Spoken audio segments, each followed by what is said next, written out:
Age is just a number until it becomes your identity.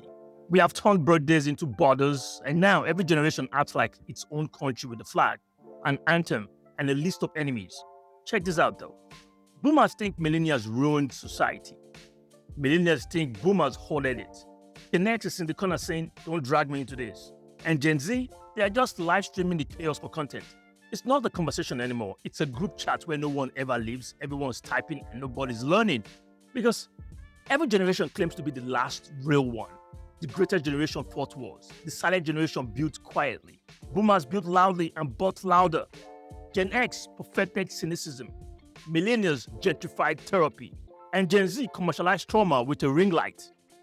Each group swears they had it tougher, purer, better. But maybe what really had was different distraction. The greatest generation had the Great Depression. We have the Great Distraction.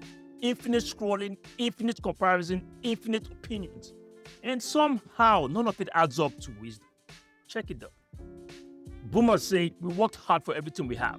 Millennials say, yes, okay, and you sold it back to us with interest.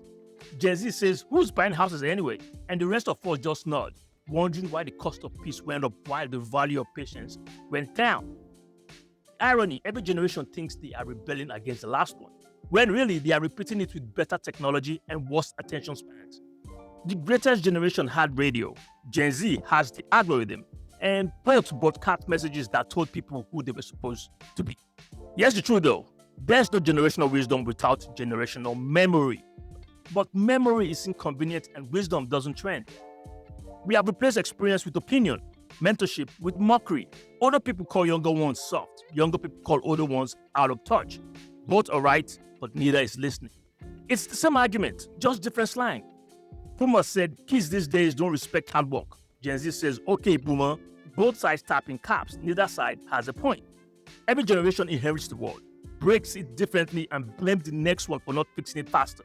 It's like a relay race where the baton is death, anxiety, and climate change, and everyone is still arguing over who dropped it first. The greatest generation left us industry. Boomers left us inflation. Gen X left us sarcasm. Millennials left us podcasts. And Gen Z might just leave us virtual reality therapy sessions sponsored by snack brands. This is it though. We used to pass down tools. Now we pass down coping mechanism. But let's be fair. Every generation does what it can with what it's given. If you grew up in war, you value order. If you grew up in prosperity, you chase purpose. If you grew up online, you crave authenticity. The problem isn't the generation, it's the generalization. Because behind every boomer, millennial, or Gen Z, label is just another person trying to survive a system that keeps changing the rules mid-game. And funniest part, all these generations still live in the same house called civilization, just arguing over who left the lights on. Generational labels were never meant for understanding. They were invented for marketing. Demographic with emotions attached. Born between these years, here's your playlist, your politics, and your personality type. We stopped being individuals and started being segments, a target audience with nostalgia subscription. And that's how you keep people divided. Give them a tribe, give them an algorithm, tell them everyone else is the problem. Because it is hard to rebel against a system when you are too busy proving you are not your parents. But here's the catch though, every generation has the same desires dressed in different jargon. We all want love, purpose, safety, and dignity. We just use different filters to say. Boomers said, I need a pension. Gen X said, I need peace. Millennials said, I need balance. Gen Z said, I need boundaries. Same core, different costumes. And maybe that's the quiet truth under the noise. We don't hate each other. We just don't know how to speak each other's language anymore. Because the greatest generation wrote letters. Boomers left voicemail. Gen X sent emails. Millennials texted. Gen Z snaps. And Gen Alpha, they will probably just blink at the camera and AI will translate it. Because communication evolved, comprehension didn't. That's why the world feels louder and lonelier at the same time. Everyone is talking, no one is translating. So where do we go from here? Maybe stop asking which generation ruined the world and start asking which one is finally going to repair it. Because history doesn't move in circles, people do. Check it out, we repeat the same patterns because we refuse to pass down the lessons, only the blame. And blame is the cheapest inheritance. It costs nothing to give and everything to receive. The world's longest group chat doesn't need another argument. It needs a moderator.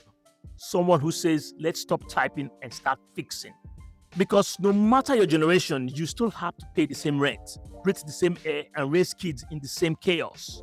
Age doesn't make us different, accountability does. So maybe the first step isn't to delete the group chat, it's to finally read the messages before replying. The truth is simple. Every generation's just trying to make sense of time while pretending they are not scared of running out of it. Some chase nostalgia, some chase novelty, but all of them chase meaning. And maybe that's the one thing we have always had in common: the desire to matter before the algorithm forgets our name. Unless you really believe history will stop blaming people once it runs out of letters in the alphabet.